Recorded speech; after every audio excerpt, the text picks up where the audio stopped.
बिस्मिल्लाहिर्रहमानिर्रहीम। मैं हूं आपका होस्ट आबिद अली। काश्तकार भाइयों, मूंजी की जो हमारी फ़सल है, जो धान की हमारी फ़सल है, वो तकरीबन 60 से 65 दिन की हो चुकी है और हमारे बहुत से काश्तकार भाई जो हैं वो मुख्तलिफ़ तरह के सवाल कर रहे हैं कि हमने बोरान इस्तेमाल करना है तो हम किस तरह से करें, स्प्रे करें या क्या करें बोरान का। इसी तरह से पोटाशियम का इस्तेमाल करना चाह रहे हैं, पोटाश का इस्तेमाल करना चाह रहे हैं।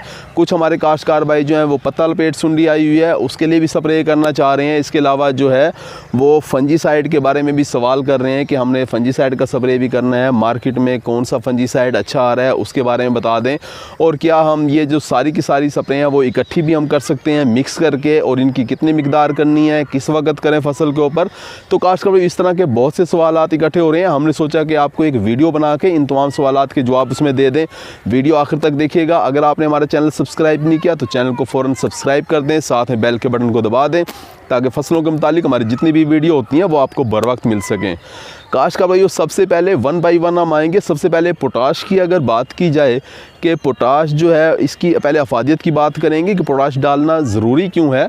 पोटाशियम जब आप खाद इस्तेमाल करते हैं तो उससे क्या होता है कि आपकी धान की जो फसल है उसके अंदर झाड़ अच्छा बनता है, यानी कि टिलरिंग जिसे कहते हैं, झाड़ पौधे शगुफ़े ज़्यादा निकलते हैं। दूसरा काम ये होता है कि बीमारियों के ख़िलाफ़ क़ुव्वत मुदाफ़त आ जाती है पौधे के अंदर। बाद में अगर फंगस वाली या बैक्टीरिया वाली बीमारियां अगर इसके ऊपर हमलावर भी हों तो इसके अंदर ये ताकत होती है कि ये खुद उनसे मुकाबला करती है। काश्तकार भाई, इसके अलावा पोटाश का फ़ायदा ये होता है कि ये दाने के अंदर जो है वो क्वालिटी लेके आती है। अच्छी क्वालिटी का अगर आप चावल हासिल करना चाहते हैं तो पोटाश के बगैर आप हासिल नहीं कर सकते। इसी तरह से पोटाश जो है वो दाने के वज़न को ज़्यादा कर देती है, जिससे अल्टीमेटली आपकी जो है धान की चावल की जो पैदावार है वो बढ़ रही होती है, औसत पैदावार आपकी बढ़ जाती है। तो काश्तकार भाई, पोटाश जो है वो इस्तेमाल करना बहुत ज़रूरी है। ख़ास तौर पे जो साउथ पंजाब के जो इलाके हैं जहाँ पे पानी खड़ा नहीं होता, थोड़ी सी रेतली मैरा सी ज़मीन है, वहाँ अगर आपने चावल की फसल काश्त की हुई है तो उसके अंदर पोटाश की कमी नज़र आती है। उसे आपने क्या करना होता है कि ज़मीन के अंदर भी पोटाश दें और फिर स्प्रे भी करनी होती है। इसके अलावा काश्तकार भाइयों, ऐसे तमाम इलाके, ऐसे तमाम रकबे, तमाम खेत जिनके अंदर ट्यूबवेल का पानी लगाया जाता है उनके अंदर भी पोटाशियम की कमी नज़र आती है। तो उन्हें भी जो है वो पोटाशियम जो है वो आपको ज़मीन के अंदर भी डालना चाहिए और स्प्रे करके भी पोटाशियम की कमी को दूर करना चाहिए। अब पोटाशियम कितनी डाली जाए, ये इसी सवाल पैदा होता है कि आप पोटाशियम कितनी मिकदार में आप अपनी ज़मीन में डालनी चाहिए आपको। तो काश्तकार भाई, सबसे पहले तो आपको अपनी ज़मीन का एनालिसिस कराना चाहिए ताकि आपको पता चले कि आपकी ज़मीन का स्टेटस क्या है ज़रखेज़ी का। उसके बाद पोटाशियम जो है वो डालनी चाहिए, खादें जितनी भी हैं वो उसके बाद डालनी चाहिए। तो आम तौर पे ये सिफारिश की जाती है कि आप ज़मीन तैयार करते वक्त 1 बोरी पोटाशियम की जो है वो डाल दें, लेकिन अगर आप ज़मीन तैयार करते वक्त नहीं डाल सके तो आप 25 से 30 दिन के बाद जब आप यूरिया डाल रहे होते हैं उस वक्त आप अपनी फसल को पोटाशियम जो है वो दे सकते हैं। अगर आपने उस वक्त भी नहीं दी तो फिर आप जो है वो जब फसल 60 दिन की 70 दिन की हो जाए, गोब की हालत में आ जाए उस वक्त भी आप पोटाशियम इस्तेमाल कर सकते हैं। कुछ हमारे काश्तकार भाई ऐसे भी हैं जो आधी बोरी जो है वो ज़मीन तैयार करते वक्त डालते हैं अपनी फसल में और आधी बोरी उस वक्त डालते हैं जब फसल गोब की हालत में आ रही होती है। तो काश्तकार वो भी अच्छी पैदावार ले रहे होते हैं, इसलिए हम उन्हें भी गलत नहीं कह सकते। अब आपने जो है वो पोटाश, अब ये फसल अब 60 दिन की हो गई है, गोब की हालत में आने के लिए तकरीबन 10 से 15 दिन बाद ये गोब की हालत में आ जाएगी, सिट्टा निकाल रही होगी। तो आप जो है वो पोटाशियम जो है वो आधी बोरी जो है वो फ्लड कर सकते हैं। इसके अलावा आप 1 से 1.5 किलोग्राम पोटाशियम जो है वो पानी में हल पजीर जो पोटाशियम है वो आप स्प्रे भी कर सकते हैं अपनी फसल को। और बेस्ट टाइम ये होता है कि जब आपकी फसल गोब की हालत में आ जाए, यानी 70 से 75 दिन की फसल हो जाए, उस वक्त आप पोटाशियम का एक स्प्रे करवा दें। गोब की हालत क्या होती है, जब फसल में आपका जो धान का जो तना है जब वो मोटा होना शुरू हो जाए, सिट्टा अभी उसके अंदर हो और उसका पेट थोड़ा सा निकल आए, पौधे का तने का थोड़ा पेट निकल आए, मोटा हो जाए, तो उसे गोब की हालत कहा जाता है। उस वक्त आप जो है वो पोटाशियम का स्प्रे कर सकते हैं। उसके बाद आपने 10 से 15 दिन तक स्प्रे नहीं करना, कोई भी स्प्रे नहीं करना होता गोब के बाद। फिर आपने जो है जब दाना बनने लगे, जब वो दूधिया हालत में दाना पहुंच जाए, तकरीबन 20 दिन के बाद जब वो दूधिया हालत में आ जाता है दाना, तो उस वक्त आप एक पोटाशियम का स्प्रे करवा दें। एक से लेके 1.5 किलो आपने स्प्रे पोटाशियम का करवाना है और इसे आपने हल करना है 100 से लेके 120 लीटर पानी में, वो आप स्प्रे करवा दें तो अच्छे रिज़ल्ट हासिल हो रहे होंगे। काशकार भाई अब अगर बात की जाए कि बोरान हमारी फसल के लिए क्यों ज़रूरी है, बोरान की अगर कमी आ जाए, ख़ास तौर पर जब सिटा निकल रहा हो, तो उससे क्या होता है कि पौधे के अंदर जो सिटे के अंदर दाने जो हैं उनकी फिलिंग यानी कि भराई उनकी मुकम्मल नहीं होती, दाने जो है वो खाली रह जाते हैं। तो काशकार भाइयों आपको बोरान का स्प्रे भी करना चाहिए। बोरान भी आप गोब की हालत में आप स्प्रे कर सकते हैं। इसके 2-3 तरीके होते हैं। वैसे तो ये शुरू में आपको ज़मीन तैयार करते वक्त 3 किलोग्राम बोरिक एसिड जो है वो अपनी ज़मीन में DAP वगैरह के साथ मिक्स करके डाल देना चाहिए। लेकिन अब आपकी फसल जब गोब की हालत में आ जाए उस वक्त आप इसका स्प्रे भी कर सकते हैं। जब छोटी फसल हो उस वक्त बोरान का स्प्रे नहीं करना चाहिए, क्योंकि उससे जो है वो पौधे जल जाते हैं। इस वक्त जब आपकी फसल गोब की हालत में आ जाए, 70 से 75 दिन की आपकी फसल हो जाए, उस वक्त आप बोरान का भी स्प्रे कर सकते हैं। यानी पोटाशियम का स्प्रे भी आपने गोब की हालत में करना है और फिर उसके बाद बोरान का स्प्रे जो है वो भी आपने गोब की हालत में करना है। तो बोरान आपने कितना इस्तेमाल करना है, 80 से लेके 100 ग्राम बोरान 1 एकड़ में आपने इस्तेमाल करना है, स्प्रे करना है 100 लीटर पानी में मिला के। इससे ज़्यादा बोरान इस्तेमाल नहीं करना, वरना पौधे आपके जो है पत्ते जो हैं वो जल भी सकते हैं। काश्तकार भाइयों बोरान की हमने बात कर ली। उसके बाद हम काश्तकार भाइयों का सवाल आता है कि बेस्ट फंजीसाइड कौन सी हैं मार्केट के अंदर जो कि अच्छा रिज़ल्ट दे रही होती हैं। तो काश्तकार भाइयों फंजीसाइड जो है फफूंदी कश जो जहर है उसका इस्तेमाल करना क्यों ज़रूरी है, क्योंकि धान की फसल के अंदर पत्तों का भूरा होना ये भी एक बीमारी है जो कि आ रही होती है। पत्ते जो हैं वो पत्ते सफ़ेद हो जाते हैं। इसके अलावा ब्लास्ट भबका की बीमारी भी आ रही होती है और जो है इस तरह की स्टेम रॉट की बीमारी भी आ रही होती है। तो ये सारी बीमारियां जो है वो धान की फसल में आ रही होती हैं। तो आपको जो है फंजीसाइड का स्प्रे भी वो कर देना चाहिए अपनी फसल के अंदर। वो आपने कब करना होता है, जनरल जो है आम सिफारिशात ये की जाती हैं कि आप जो है फफूंदी कश किसी अच्छे जहर का स्प्रे आप जब आपकी फसल 60 दिन की हो जाए पहला स्प्रे आप तब करें और दूसरा स्प्रे जो है उसके 15 दिन के बाद, यानी कि फुल जब गोब की हालत हो उस वक्त आप 15 दिन के बाद दूसरा स्प्रे कर दें। अब बेस्ट अगर फफूंदी कश जहर की बात की जाए कि जो है बेहतरीन जहर कौन से हैं, तो फफूंदी कश जहर हमेशा वो इस्तेमाल किया करें जिसके अंदर आपको एक ही पैक के अंदर 2 जहर मिल रहे हों। यानी जैसे जो मिक्सचर है, कॉम्बिनेशन अगर आपको मिल रहा हो तो वो इस्तेमाल किया करें। जैसा कि नेटिवो की हम बात कर रहे होते हैं, नेटिवो जो जहर है बायर कंपनी का, उसके अंदर आपको ट्राईफ्लॉक्सीस्ट्रोबिन भी मिल रहा होता है और टेबाकोनाजोल भी मिल रहा होता है। टेबाकोनाजोल 50% आपको उसके अंदर मिल रहा होता है और ट्राईफ्लॉक्सीस्ट्रोबिन जो है वो 25% 25% आपको उसके अंदर मिल रहा होता है। तो नेटिवो अगर आप स्प्रे करें तो बेस्ट स्प्रे है। इसके अलावा फंजीसाइड के अगर आप एक ही स्प्रे करना चाह रहे हैं तो वो गोब की हालत में करें, और अगर आप 2 स्प्रे अगर आप करना चाहते हैं तो फिर पहला स्प्रे आप 60 दिन की फसल के ऊपर करें और दूसरा स्प्रे जो है वो 75 दिन की फसल के ऊपर करें। दूसरा स्प्रे जो है हमेशा फंजीसाइड का स्प्रे जो है अदल बदल करके करना चाहिए। यानी कि पहले अगर आपने नेटिवो का स्प्रे किया है तो दूसरा स्प्रे जो है वो आप किसी और अच्छी ऑप्शन की तरफ जाएँ, जैसा कि सिंजेंटा कंपनी नया सवेरा के पास एमी स्टार टॉप के नाम से जो है वो बड़ा अच्छा फंजीसाइड मिल रहा होता है। ये भी एक कॉम्बिनेशन है, तो आप ये भी आप इस्तेमाल कर सकते हैं।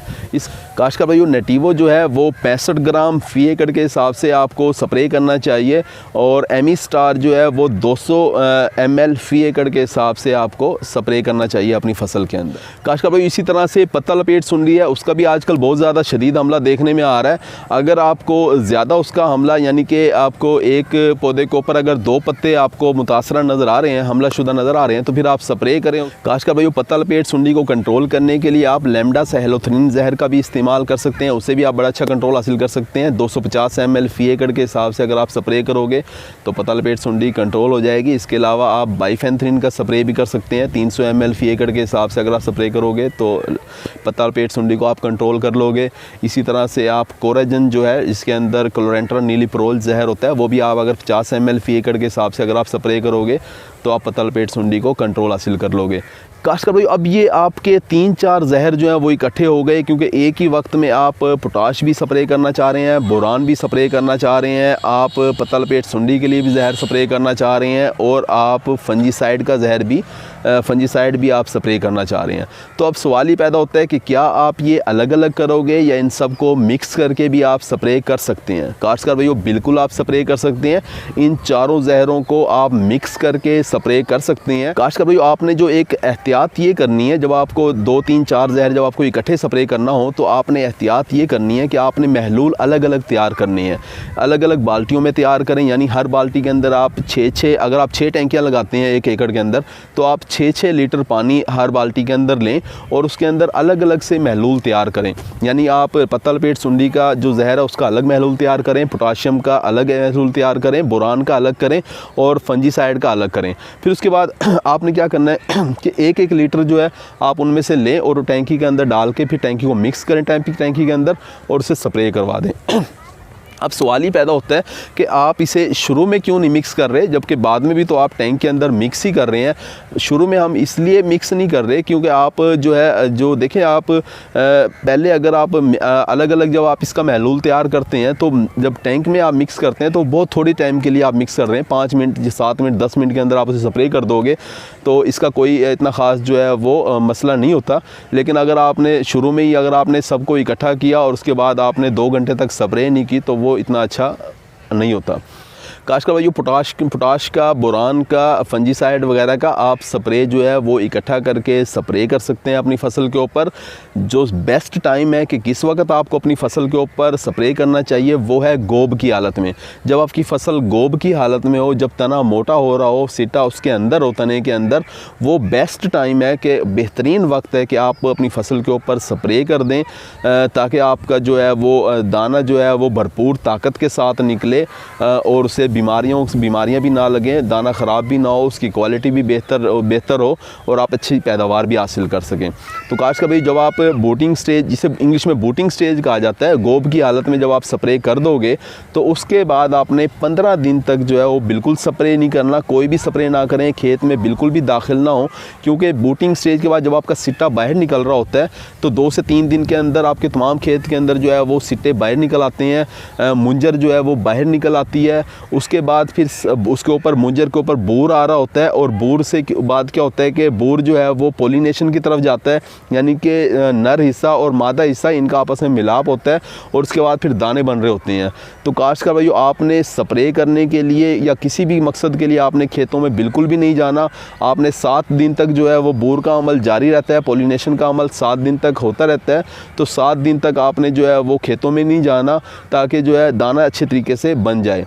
और आपने एक और एहतियात ये करनी है कि आपने जो है वो जब बूटिंग स्टेज आ जाए, यानी कि जब गोब की हालत में आपकी फसल आ जाए, तो आपने पानी को बिल्कुल सोखा नहीं देना। आपके खेतों के अंदर पानी जो है वो खड़ा रहना चाहिए, 1 इंच 2 इंच 3 इंच जो है वो खेत के अंदर पानी खड़ा रखें। इस स्टेज के ऊपर अगर पानी की कमी आ जाए, सोखा आ जाए, तो पैदावार का बहुत ज़्यादा नुकसान हो जाता है। तो काशकार भाइयों इस स्टेज के ऊपर जो है जब बूटिंग स्टेज हो, जब गोब की हालत से लेके सिट्टा निकल रहा हो और फ्लावरिंग की स्टेज आ रही हो, फूल निकल रहे हो, बूर आ रहा हो आपकी फसल के ऊपर, तो ये 15 दिन का जो दौरानिया है इसके अंदर किसी भी सूरत जो है आपकी फसल के अंदर पानी की कमी, पानी की शॉर्टेज जो है वो बिल्कुल नहीं आनी चाहिए।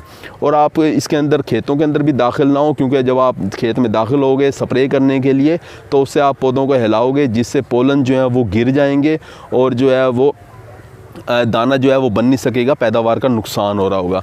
काशकार भाइयों इसीलिए जो है अगर इस वक्त के अंदर अगर बहुत ज़्यादा गर्मी पड़ जाए, जब बोर निकल रहा हो और बहुत ज़्यादा गर्मी पड़ जाए, बहुत ज़्यादा दर्जा हरारत ज़्यादा ऊपर चला जाए, तो उससे क्या होता है कि पोलन जो है वो डेड भी हो जाते हैं और हमारा जो है वो फसल के अंदर फोक पड़ जाती है, यानी कि सिट्टे जो हैं वो दानों से खाली रह जाते हैं।